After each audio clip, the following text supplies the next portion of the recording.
오늘 우리에게 주는 말씀 고린도전서 3장 16절에서 17절 말씀 제가 봉독해 올리겠습니다. 너희는 너희가 하나님의 성전인 것과 하나님의 성령이 너희 안에 계시는 것을 알지 못하느냐? 누구든지 하나님의 성전을 더럽히면 하나님이 그 사람을 멸하리라. 하나님의 성전은 거룩하니 너희도 그러하니라. 아멘.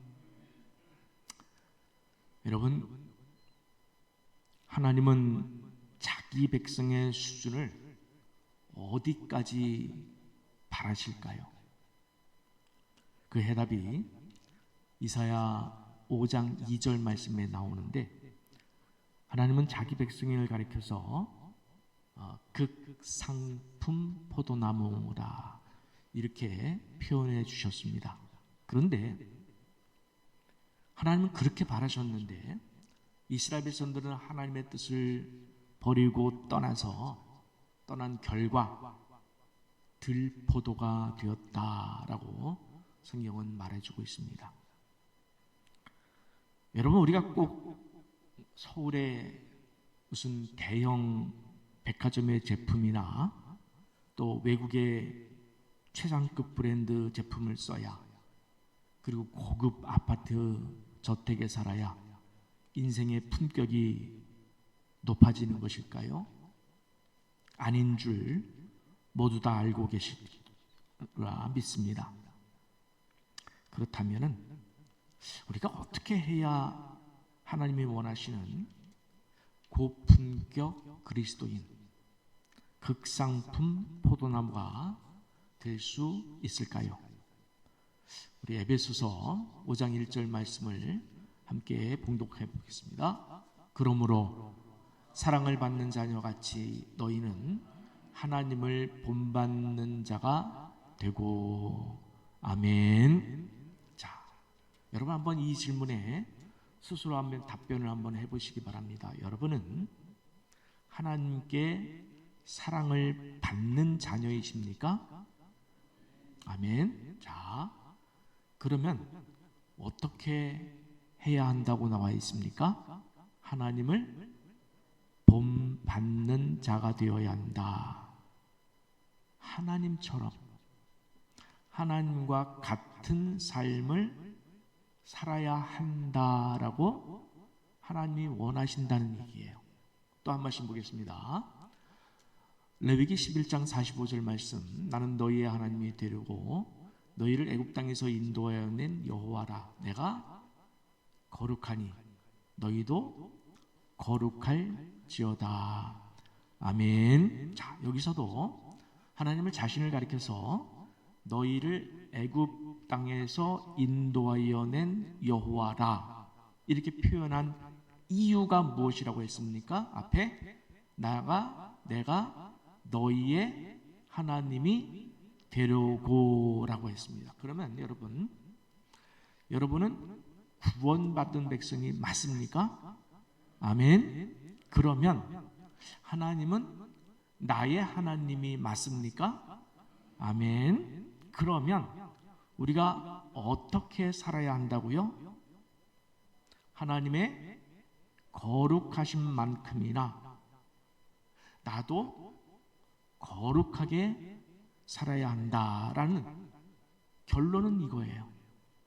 자, 여러분, 하나님의 거룩함으로 사는 삶만큼 고품격이 또 있을까요? 한번 생각해 봅시다. 내가 하나님의 거룩함으로 사는 것만큼 이 땅에서 정말 고품격, 보석과 같은 품격이 또 있을까요? 하나님은 우리를 최고의 고품격 인생으로 부르신 줄을 여러분 믿으시기 바랍니다. 아멘. 또 한 말씀 보겠습니다. 레위기 11장 44절 말씀입니다. 여러분, 말씀을 볼 때에 한 구절 한 구절을 아주 깊은 묵상을 하면서 보면은 하나님이 우리를 얼마나 사랑하시고 우리를 어떤 존재로 부르셨는지 우리가 만날 수가 있어요. 그러면 내 자존감도 깨닫고 높아질 수가 있고요. 세상을 살아가면서 절대로 흔들리지 않는 고품격 자존감을 가질 수가 있습니다. 자, 레위기 11장 44절 말씀 우리 한 목소리로 봉독하겠습니다. 나는 여호와 너희의 하나님이라. 내가 거룩하니 너희도 몸을 구별하여 거룩하게 하고 땅에 기는 길짐승으로 말미암아 스스로 더럽히지 말라. 아멘. 창조주 하나님을 나의 하나님으로 고백하는 우리는 어떻게 해야 한다고 했습니까?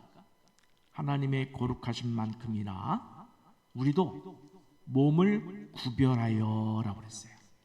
어디로부터 구별하는 거죠? 세상으로부터 우리를 구별하라는 말씀이에요. 내가 세상과 구별된 삶을 살고 있는가? 내가 세상과 구별된 삶을 살고 있는가? 세상으로부터 구별하여 거룩하게 하고 더럽히지 말아야 한다 라는 그런 말씀을 주셨어요. 제가 예배에 앞서서 조금 전에 앉아있으면서 그런 마음이 들었어요. 참 목회가 살얼음판을 걷는 것 같다 라는 그런 생각을 버뜩 하다가 뒤통수를 한 대 맞았습니다. 하나님이 이렇게 말씀하시는 것 같았어요. 내가 있는데 왜 네가 살얼음판을 걷느냐. 순간 제 인생과 제 목회가 살얼음판이 아니라 완전히 1m, 2m 되는 얼음판. 들고 뛰어도 안심하는 얼음판. 누가 계시기에? 하나님이 계시기에. 내 인생도 하나님 것이고 여기 목회도 내 것이 아니라 하나님 목회이고. 순간 제 마음속에 감사가 됐어요. 평안이 밀려왔어요. 그것이 바로 내가 하나님께 구별된, 세상 느낄 수 없는 구별된 하나님 앞에 거룩하게 사는 내 모습이리라 스스로 깨닫게 되었습니다. 우리가 잘 아는 말씀인 마태복음 5장 48절 말씀 한번 같이 또 보겠습니다. 함께 읽습니다. 그러므로 하늘에 계신 너희 아버지의 온전하심과 같이 너희도 온전하라. 아멘. 여러분, 우리가 누구만큼이나 온전해야 한다고 했습니까? 하나님의 온전하신 만큼이나. 우리 겁도 없이 대답을 하죠, 사실은. 그죠? 여러분, 문자적으로 보시면 안 돼요. 하나님 진심으로 우리에게 다가오시면서 말씀하시는 거예요. 나의 온전한 만큼 너도 좀 온전했으면 좋겠다. 여러분, 우리의 온전한 삶이 뭘까요? 여러 가지 표현할 수 있겠습니다만은 내 마음대로 살지 말고 누구 마음대로 살라? 하나님의 마음을 따라서 순종하며 살아가라. 그리하면 하나님의 온전하신 것 같이 우리도 온전하게 점점 더 성장하고 성숙해질 줄 믿습니다. 아멘. 주님은 이 말씀에 앞서서 자기를 사랑하는 자만 사랑하면, 또 너희 형제에게만 무난하면 무슨 상이 있겠느냐. 너희 원수를 사랑하고 박해하는 자를 위하여 기도하라. 내가 주님이 그렇게 하지 않았냐. 나처럼 살면 안 되겠니? 주님처럼. 여러분, 주님처럼 사는 삶, 세상에 그만한 고품격이 있을까요? 여러분 대답해 보세요. 있을까요? 없을까요? 여러분 뭐 고민되시는 부분 계셔요? 여러분, 고급 백화점 다니고 고급 저택에 살아야 고품격이에요? 우리 한번 주님 앞에 고백합시다. 주님처럼 사는 것이 이 세상 최고의 고품격 인생인 줄 믿습니다. 아멘. 여러분, 오늘 이 말씀을 전하는 제게 왜 찔림이 없겠습니까? 무지 많이 찔립니다. 저도 엄청나게 부끄럽고 부족한 줄 압니다. 그동안 말씀대로 살아내지 못한 부분이 많습니다. 그럼에도 이 말씀이 하나님의 말씀이고 하나님이 저에게 주시는 마음의 이름이에요. 마음. 저를 바라보는 시각이라는 거예요. 그렇기에 목사로서 함께 전하고 여러분과 함께 듣고 함께 찔림을 받고 울면서라도 함께 이 길을 가자라는 이 말씀을 정말 피를 토하는 마음으로 간곡하게 드리고 싶은 것입니다, 여러분. 그런데 사실 이토록 전하기도 두렵고 또 우리가 듣기도 부담스러운 이 말씀, 그렇죠? 간략하게 다시 요약하면 내가 거룩하니 너희도 어떻게 하라? 거룩하라. 거룩한 삶을 살라. 내가 온전하니 너희도 온전한 삶을 살라. 전하는 저도 부담이고 듣는 여러분도 두렵고. 그런데 묻겠습니다. 이 말씀이 복입니까? 저주입니까? 확실하게 말씀드리세요, 하나님한테. 이 말씀이 복일까요? 저주일까요? 복입니다. 생각해 보세요. 세상에 이만한 복이 어디에 있겠습니까? 창조주 하나님, 온 우주 만물의 주권자 주인 되신 하나님, 그 하나님의 영역과 성품, 그리고 그 하나님의 모든 것을 아낌없이 우리에게 내어주면서 말씀하시는 거예요. 나처럼 살자. 나를 본받아 살아라. 나와 함께 누리자.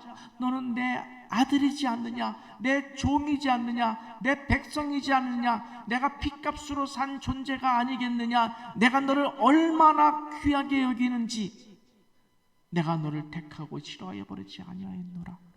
여러분, 이 말씀만큼 정말 세상의 축복 중에 축복, 선물 중에 선물, 느끼십니까? 아멘. 여러분, 느끼시기 바랍니다. 저는 성경 이 말씀을 준비하면서 그걸 느끼면서 얼마나 울었는지 몰라요. 하나님께서 내게 원하시는 삶이 얼마나 고품격이고 얼마나 큰 축복의 삶인지, 하나님께서 나를 통해서 이끄시고자 하시는 그 삶의 방향이 얼마나 고품격이고 얼마나 복된 삶인지를 저는 느꼈습니다. 느끼면서 그것을 바로 은혜라고 얘기합니다. 은혜. 얼마나 감사했는지 몰라요. 나같이 못난 것이 미물이, 나같이 정말 허물 많고 죄하는 내 인생을 하나님은 이토록 귀한 존재로 만들고 싶어 하시는구나. 지금도 그래서 내게 손 내비시는구나. 여러분, 우리가 이것을 안다면, 우리가 정말 그 하나님의 마음을 안다면, 깨닫는다면, 이제는 온 마음으로 경외하면서 두렵고 떨리는 마음으로 엎드려 경배하면서 창조주이신 하나님께서 내게 하사하신 이 단어를 쓰고 싶었어요. 여러분, 왕이 백성에게 무엇인가를 선물로 준다면 백성이 어떻게 하겠습니까? 엎드려 무릎 꿇고 고개를 숙여 손만 올리고 그 선물을 두 손 높이 받지 않겠습니까? 그러고 싶었어요. 하나님께서 말씀하시는 이 말씀을 하나님께서 내게 하사하시는 말씀으로, 받을 자격이 없는데 내게 하사하시는 말씀으로 경외하며 무릎 꿇고 엎드려 두 손 높이 들고 그 말씀을 받으시기를, 저와 함께 그런 마음으로 받들어 섬기시기를 여러분 간절히 축원합니다. 세상에 이만한 고품격 삶이 어디 있겠습니까? 말씀대로 사는 것이 얼마나 고품격 삶이고, 뒤에서 설명하겠습니다만 하나님이 우리를 가리켜 성전이라고 그래요. 여러분, 이건 놀랄 만한 말씀이에요. 우리를 가리켜 성전이라고 하십니다. 그래서 네가 더러워지면 나도 더러워진다, 이렇게 말씀하셔요. 성전이 더러워진다는 거예요. 오늘 그 말씀의 포인트는 깊이 못 들어갑니다만, 여러분, 하나님이 우리를 얼마나 사랑하시는지를 여러분의 심령 가득히 깨닫고 돌아가실 때, 아, 내가 말할 수 없는 고품격의 인생으로 부르셨구나, 감사하실 수 있는 여러분 모두가 되시기를 진심으로 축원합니다. 아멘. 오늘 본문도 같은 맥락으로 이해하시면 됩니다. 하나님께서 우리를 향해서 너희가 하나님의 성전인 것과 그랬어요. 우리 보고 뭐라고요? 하나님의 성전이래요. 안 놀라세요? 창조주 하나님께서 여러분을 가리켜 내가 너를 내 성전으로 삼겠다, 그런 마음이 뜨거워져야 돼요. 놀라야 돼요. 두근두근 거려야 돼요. 정말 그분과의 교제가 있으면 이 말씀을 그대로 받을 수가 없어요. 너희가 하나님의 성전인 것과, 그 다음에 하나님의 성령이 누구 안에 계신다고요? 우리 안에, 너희 안에 계시는 것을 알라. 하나님의 성령이 믿음을 고백하는 여러분에게, 여러분 안에 거하시는 줄 믿습니다. 이 얼마나 놀라운 사실입니까? 이 얼마나 놀라운 사실입니까? 여러분, 하나님이 우리 안에 내주하고 싶어 하십니다. 내주하겠다 선포하셨습니다. 우리와 함께 사시고 싶답니다. 우리의 생각과 마음을 아시고, 우리의 뜻을 아시고, 우리의 삶의 모든 상황을 아시고, 우리의 모든 것을 공유하고 싶다. 너의 모든 것을 공유하고 싶다. 여러분, 언제 우리가 어떤 인생에서 이런 단어를 씁니까? 딱 한 번 있죠. 두 번 있으면 안 돼요. 우스갯소리 한 거예요. 한 번 있어야 돼요. 언제예요? 결혼할 때. 안 그러셨나 봐요.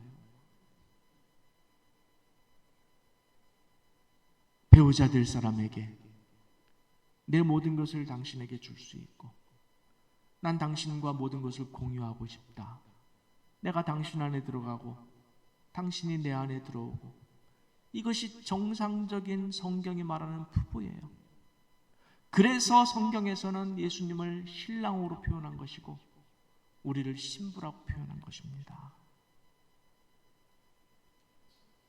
여러분이 말씀 들으니까 어떠셔요? 부담되시고 싫으십니까? 주님이 내 안에 들어오신다, 들어와 계시면 내 마음도 다 아실 텐데, 내가 하는 행동 다 아실 텐데 부담되고 싫으십니까? 그렇다면, 만약에 정말로 그것이 부담으로 느껴진다면 내가 하나님께서 숨고 싶어 한다는 증거예요. 내가 하나님께서 숨어서 뭐 하려고요? 여러분, 하나님께서 숨어서 뭐 하고 싶으세요? 그게 좋은 걸까요? 하나님의 은혜의 손길을 내 죽고 주권, 내 영역에 대한 간섭과 참견이라고 여기기 때문입니다. 내가 주인 되어서 내 마음대로 살고 싶은데 하나님이 자꾸 끼어들어서 자꾸 방해해서 귀찮고 방해되고 손해라고 생각하기 때문에 그래요. 그런데 여러분, 이스라엘 백성들이 그렇게 산 결과 무슨 포도를 맺었다고요? 극상품 포도나무를 심었는데 하나님이 무슨 포도가 되었다고요?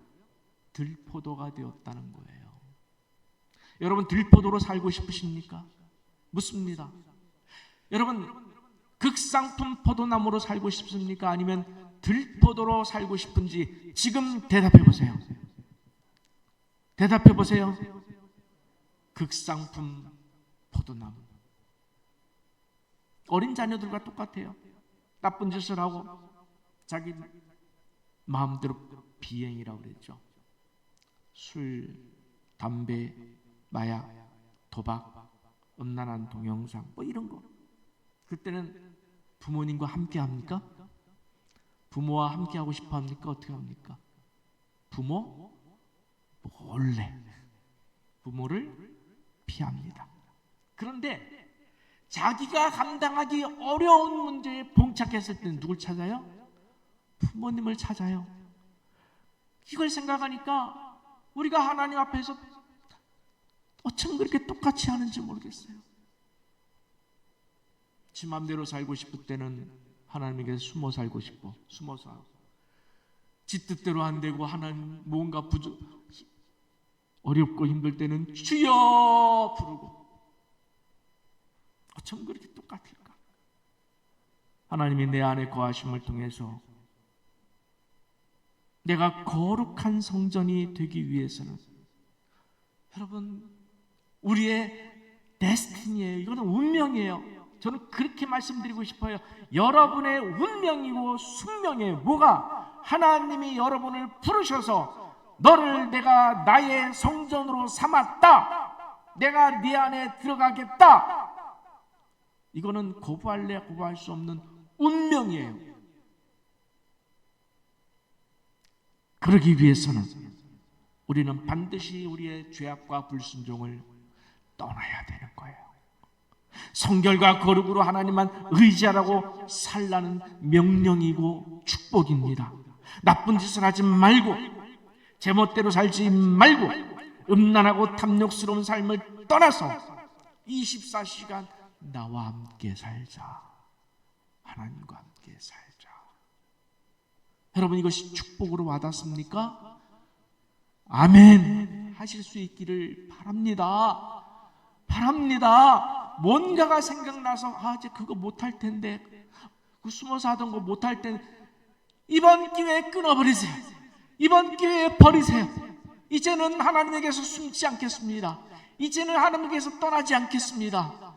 그것보다는 하나님께서 내게 원하시는 삶이 고품격이고 나를 진짜 품격 있게 만드는 인생인 줄 믿고 말씀대로 따르겠습니다.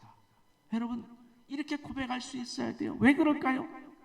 바로 우리 인생의 진정한 행복과 진정한 가치가 말씀 안에 있기 때문에, 말씀대로 사는 삶이야말로 극상품 포도나무요, 고품격 선물과 축복이요, 이것을 우리에게 간절히 원하시는 하나님의 마음이 누구의 마음일까요? 아버지의 마음, 어머니의 마음. 여러분, 자식이 고품격으로 살기를 원하지 아니하는 부모가 누가 있겠어요? 나는 못했지만은 자식에게는 정말로 좋은 삶을 주고 싶어하지 않는 부모가 누가 있겠습니까? 아버지가, 하나님이 내게 그렇게 간절히 원하고 계시다는, 이제 좀 철 좀 들었으면 그 아버지의 마음을 알아, 그 아버지의 뜻을 따라 순종하시는, 여러분, 좀 이제는 어린아이의 티를 벗고 장성한 분량에 이르긴 믿음의 청년으로, 어른으로 아버지의 뜻을 따르시기를 간절히 축원합니다. 이제 본문 17절 말씀을 이렇게 말씀하고 있습니다. 함께 봉독하겠습니다. 누구든지 하나님의 성전을 더럽히면 하나님이 그 사람을 멸하시리라. 하나님의 성전은 거룩하니 너희도 그러하니라. 아멘. 여러분 제발 부탁합니다. 한 말씀 한 말씀을 소홀히 넘기면 안 돼요. 내게 맞지 않는 말씀이라고 스킵하면 안 돼요. 누가 하시는 말씀이에요? 창조주 하나님이 내게 주시는 말씀. 내 기도의 응답서예요. 제가 말씀드리는데 이 성경은요, 우리 모든 기도에 대한 공통의 응답서예요. 믿습니까? 아멘. 하나님의 뜻이에요. 응? 여러분, 우리가 하나님의 성전된 나를 더럽히면 하나님이 그 사람을 어떻게 한다고요? 네, 입으로 표현하기 두렵죠? 그 사람을 멸하시리라. 왜 그러시는지 아세요? 하나님의 거룩성을 지켜내기 위해서 그러십니다. 하나님의 거룩성을 지켜내시기 위해서 하나님의 거룩한 성전을 더럽히는 그 어떤 것도 멸하리라. 무서운 말씀입니다. 하나님의 성전을 더럽히면 그것이 바로 들포도가 되는 거예요. 들포도 인생이 되는 거예요.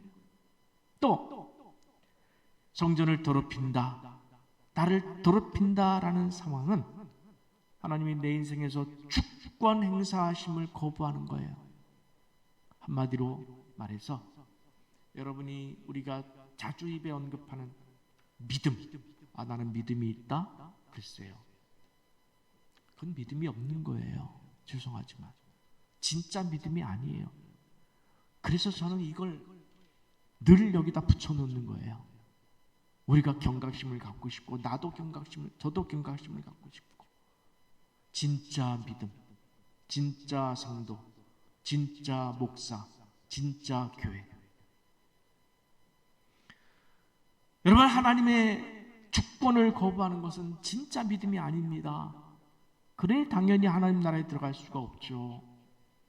이 말씀을 들으면서 이 엄격함에 자세가 좀 똑바라졌으면 좋겠어요.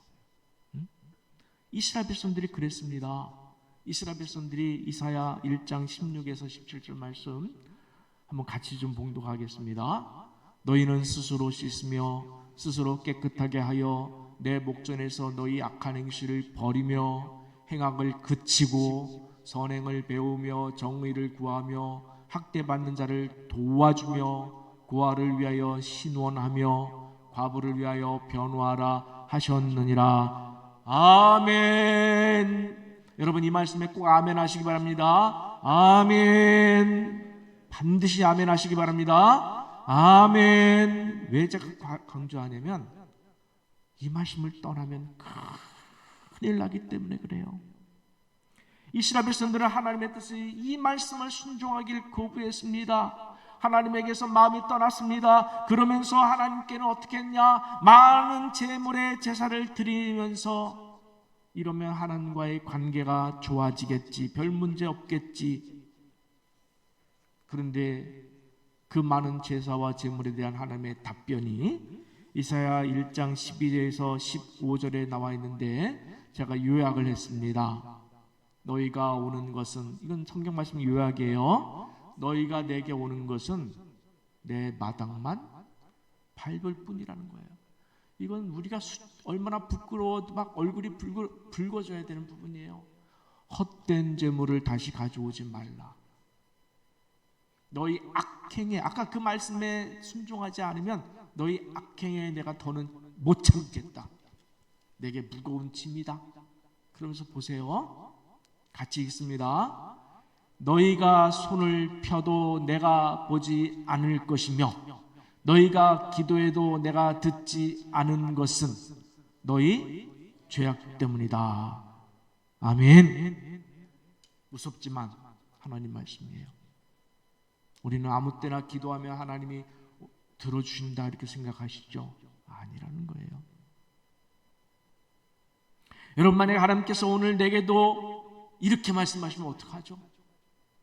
여러분, 하나님께서 오늘 내게도 나를 가르쳐서 네가 손을 펴도 내가 보지 않을 것이고 네가 기도해도 내가 귀를 막고 돌아앉을 것이다 라고 하면 어떻게 하죠? 우리가 예배 드리는데 하나님께서 너희 예배가 역겹다, 너희 헌금이 헛된 제물이다, 나를 조롱하느냐, 너희가 예배할 때 내 눈을 가리겠다, 너희가 기도할 때 내 귀를 막겠다 라고 하신다면 어떻게 되는 거죠? 여러분 마음속에 아주 그냥 벼락이 쳐야 되는 거예요. 여러분 마음속에 정말 엄청난 충격이 와야 되는 거예요. 놀라셔야 되는 거예요. 하나님을 진짜 믿는다면. 정말 끔찍한 일 아닙니까? 내 인생 망했다, 망한 거예요. 하나님이 나를 떠나시고 하나님이 내게 귀를 막으시면 나는 망한 거예요. 빨리 회복해야 되는 거예요. 여러분 우리가 어떻게 할 때 이루신다고 그랬다고 했죠? 어떻게 할 때? 우리가 하나님의 뜻대로 살지 않을 때, 내 이기심과 탐욕으로 선한 일을 외면해요. 못 본 척해요. 정의와 공의를 외면하고 못 본 척해요. 약한 자를 돌보지 않아요. 자기 물질만 귀한 줄 알지 가난한 사람을 외면해요. 아픈 자를 외면해요. 돌보지 않아요. 그런 면에서 저는 솔직히 말씀드릴게요. 우리 교회는 점수를 좀 많이 주고 싶어요. 우리 교회는 정말 어려운 분들도 많은데 서로 할 수 있는 만큼 돕는 모습들을 제가 많이 봅니다. 여러분들은 서로 몰라요. 근데 저는 다 알잖아요. 다 봅니다. 지난번에 우리 이상수 선교사님 오셨을 때도 제가 너무 가슴이 아파서 눈물 참느냐고 혼났어요. 근데 성도들이 정말 무엇으로 그분을 위로할 수 있겠어요? 치료비에 선교비에 보태 쓰시라고 이렇게 저렇게 주시는 모습들을 보면서 제가 너무 감사했어요. 우리 교회는 건강하구나. 우리 교회는 건강하구나. 그래도 우리가 한 부분에 있어서 모자란 것은 아닐까? 어떤 부분에 있어서 내가 극상품 포도나무가 못 되는 것은 아닐까? 항상 두려운 마음으로 살면서 끝까지 여러분 극상품 포도나무의 삶을 사시길 축복합니다. 아멘. 자, 이 부분에 대해서 예레미야도 피를 토하는 심정으로 백성들에게 외쳤습니다. 예레미야 7장 3절에서 11절 말씀도 제가 요약을 했습니다. 한번 같이 보겠습니다. 제가 있습니다. 너희가 이 성전을 가리켜 여호와의 성전이라 하는 말을 거짓말이다. 왜냐하면 너희는 도둑질하며 살인하며 간음하며 거짓 맹세하며 우상을 섬겼기 때문이다. 너희는 하나님의 형상을 훔쳐서 자기 형상으로 만든 도둑일 뿐이다. 그러니 너희가 모이는 이 성전은 도둑에 속을 만큼이나 어떻다고요? 불결하고 더럽고 추악하다. 정말 읽기도 힘든 말씀이에요. 여러분 우리의 삶의 길과 행위가 정말 바르고 옳아야 합니다. 강력해야 합니다. 이웃을 돌보고 남을 억울하게 하지 않고 도둑질하지 않고 우상 숭배인 물질이나 명예에 의존하지 않아야 합니다. 세상의 쾌락인 술과 담배와 마약과 도박 같은 것은 쳐다보지도 말고 생각지도 않아야 합니다. 우리의 마음도 그렇게 해야 하고 우리의 입술도 그렇게 해야 합니다. 왜냐하면 우리의 삶 자체가 하나님의 성전이에요. 내가 하나님의 성전이에요. 내가 하나님의 성전이에요. 하나님이 그렇게 부르셨어요. 내가 진짜 믿음이 있다면 내가 하나님의 성전인 것을 믿으시기 바랍니다. 고백하시길 바랍니다. 따라서 합시다. 주님, 제가 하나님의 성전입니다. 정말 이 고백대로, 이 마음대로 고백할 수 있다면 어떻게 더럽힐 수 있겠어요? 어떻게 더럽힐 수 있어요? 여러분, 레위기 10장에 가면은 아론의 두 아들인 나답과 아비후가, 잘 들어주세요, 하나님이 명령하지 않은 다른 불, 이렇게 표현했어요. 하나님이 명령하지 않은 다른 불로 여호와께 분향했다가 그 죄로 인하여서 불이 여호와 앞에서 나와 그들을 불살라 버렸어요. 죽였어요. 여러분, 이런 말씀에 놀라셔야 돼요. 누가 죽었다고요? 예배자가 죽었어요. 예배자가. 왜 죽었다고요? 하나님이 명령하지 않은 다른 불 때문이에요. 아니, 불이라면 다 똑같은 불이지가 아니라는 말씀이에요. 하나님이 아니라고 하면 그건 아닌 거예요. 믿습니까? 하나님이 아니라면 아닌 거예요.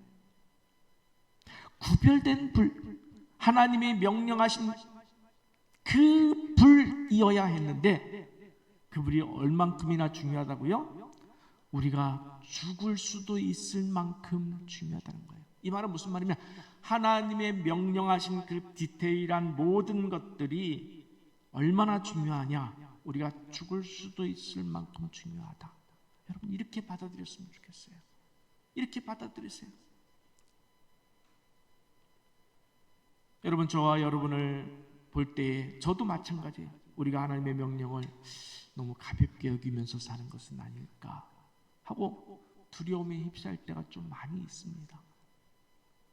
구약시대 같았다면 다 불타 죽을 죄인의 삶, 불순종의 삶, 불신과 뻔뻔한 삶, 거짓과 게으름의 삶을 살면서도 주일에 와서 예배드리는 것만으로도 나는 구원받았다라고 착각하고 있는 것은 아닐까.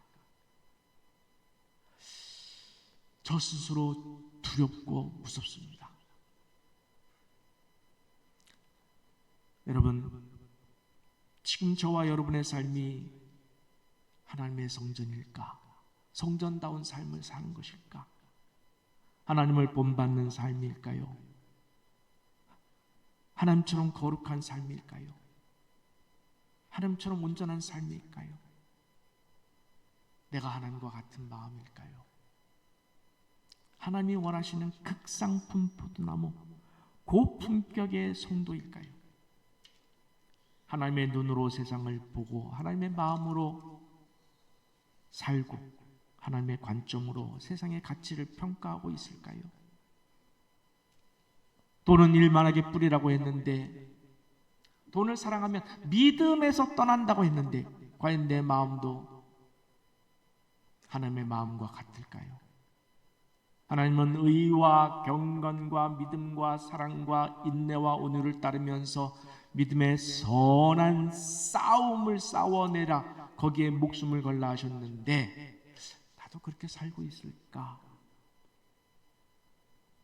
여러분, 오늘은 하나님 말씀을 듣는 자리예요. 하나님이 지금 말씀하시고 계셔. 너 지금 그렇게 살고 있니? 여러분에게 묻기 이전에 저에게 묻고 있습니다. 저에게 물었습니다. 두렵고 떨림으로, 회개하는 심정으로 이 설교를 준비했습니다. 마지막으로 레위기 16장 16절을 보는데 참으로 충격적인 말씀이에요. 함께 보겠습니다. 곧 이스라엘 자손의 부정과 그들이 범한 모든 죄로 말미암아 지성소를 위하여 속죄하고 또 그들의 부정한 중에 있는 회막을 위하여 그같이 할 것이요.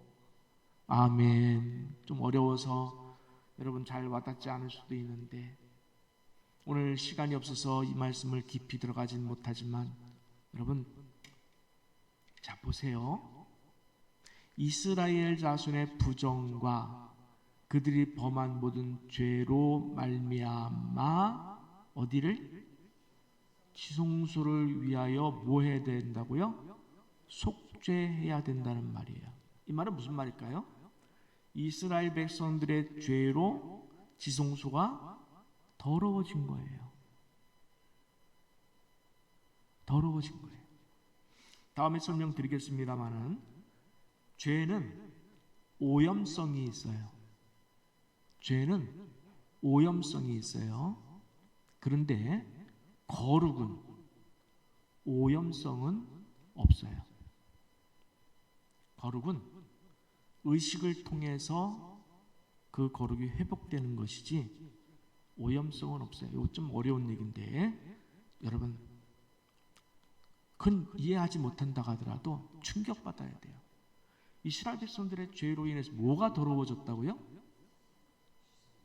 지성소가 어디예요? 성전 안에 있는 법궤가 있는 곳. 1년에 대제사장이 한 번 들어가는 하나님의 보좌가 있는 임재가 있는 시온좌가 있는 그곳. 그곳이 더러워졌다는 거예요. 이스라엘 백성 죄로 인하여서 지성소와 회막과 성전이 오염되고 더러워져서 속죄일에 지성소에도 피를 뿌려 속죄해야 한다는 말씀에 저는 정말 충격을 받았어요.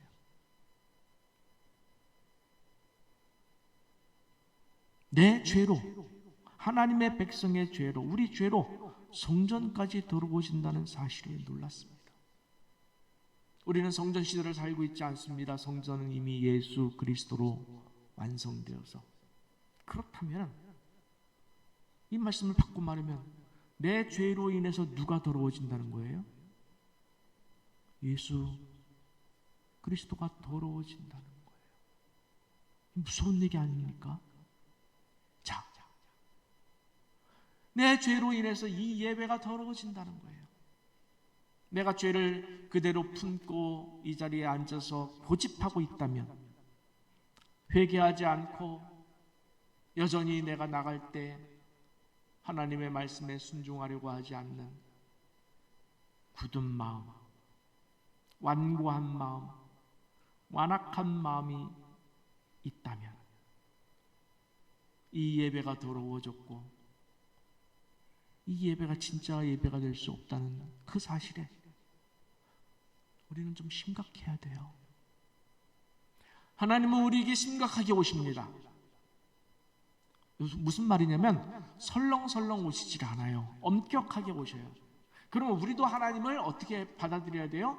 심각하게 받아들여야 돼요. 저는 그렇게 생각합니다. 하나님을 심각하게 받아들여야 된다고 생각을 합니다. 교회에 오신 지 얼마 안 되시는 분들에게는 조금 부담스러울 수 있습니다만 여러분 좀 먼저 아신 분들이 전해주세요. 맞습니다. 우리는 하나님께 심각해야 돼요. 심각하게 받아들여야 돼요. 그래야 하나님이 내게 원하시는 내 삶도 그때서야 극상품 포도나무가 될 것이고, 그때서야 내 삶도 고품격 그리스도인이 될 것이고, 그때서야 하나님의 말씀하시는 내가 거룩하니 너희도 거룩하라, 내가 온전하니 너희도 온전하라 하신 그 성품과 품격이 이루어지게 될 줄 믿으시기 바랍니다. 진정으로 우리의 남은 생에는 성결과 거룩한 삶에 집중해서, 여러분 다른 것에 볼 필요 시간이 없어요. 성결과 거룩한 삶으로 집중해서 누구와 같은 삶? 하나님과 같은 삶. 내가 하나님과 같은 삶인데 이렇게 탐욕과 거짓으로 살아서는 안 되지. 나쁜 습관대로 살아서는 안 되지. 라고 하는 깨어 경각심을 갖고, 여러분 세상이 감히 흉내낼 수 없고, 아니 세상에서는 감히 바랄 수도 없는 진짜 고품격 그리스도인의 삶으로 예배 드리심을 통해서 우리가 드리는 오늘 이 예배가 하나님을 진짜 예배하며 하나님이 기뻐 받으실 만한 예배를 이루는 우리 교회가 될 수 있기를, 여러분과 제가 될 수 있기를 간절히 축원합니다.